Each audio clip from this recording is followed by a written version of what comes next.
In the comic book, they incorporated Atlantis into the storyline of the DC universe. And I really love to dive into that world and basically create my version of what Atlantis would look like. And so to do that, I have to go further back, give it backstory. And some of it I pulled from the mythology and legends that we're familiar with, but other things I get to kind of create my own. Our Atlantis is a civilization that has been around for a long time. They're way more advanced than everyone else was at that time, thousands of years ago.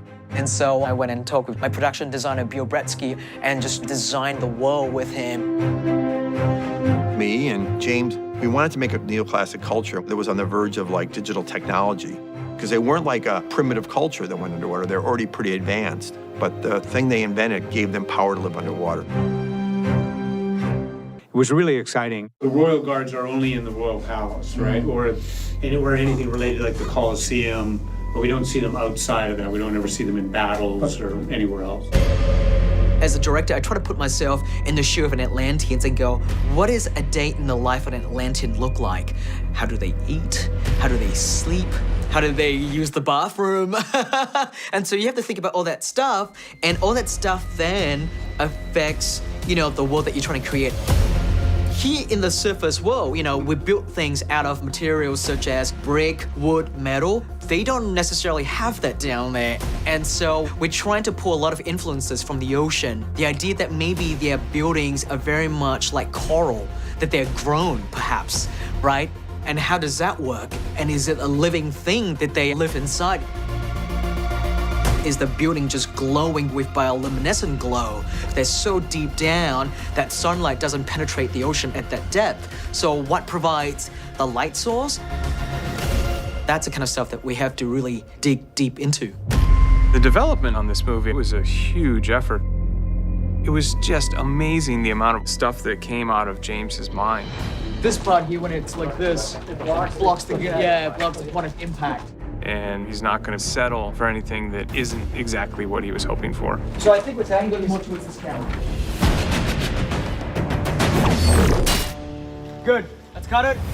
Going to this, I knew that it would be super visual effects heavy. And I don't think there is one frame in this movie that isn't touched by visual effects in some ways. Through the sort of post-production process of working on the visual effects, working on the CGI, we started to fine-tune and hone the look. We started out doing renditions of what an underwater environment would look like. And we had to really leverage other aspects that will be visual cues to the audience that we are indeed underwater. Just trying to go, okay, at what point does this look like water? And one of the things we found through our discovery process is we constantly need just particles floating particulates.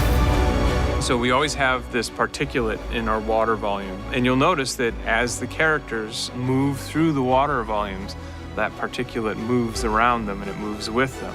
That really helped to remind the audience that they're underwater. And of course, the flowing hair really helps that.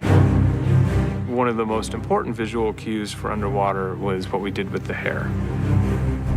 I mean, we knew going into this that the hair was going to be difficult, but I don't think anyone appreciated how difficult it was going to be. In an underwater environment, all the hair just sort of tends to do its own thing, and this created for incredible computational hurdles to overcome. ILM actually rewrote their software trying to design this. I mean, there's over 500 shots in the movie where we had to add hair to our characters. What's the plan again? Plan is to not get killed. Very early on in the process, James and I had a long discussion about how we're going to be dealing with talking underwater. Wait, you can talk underwater?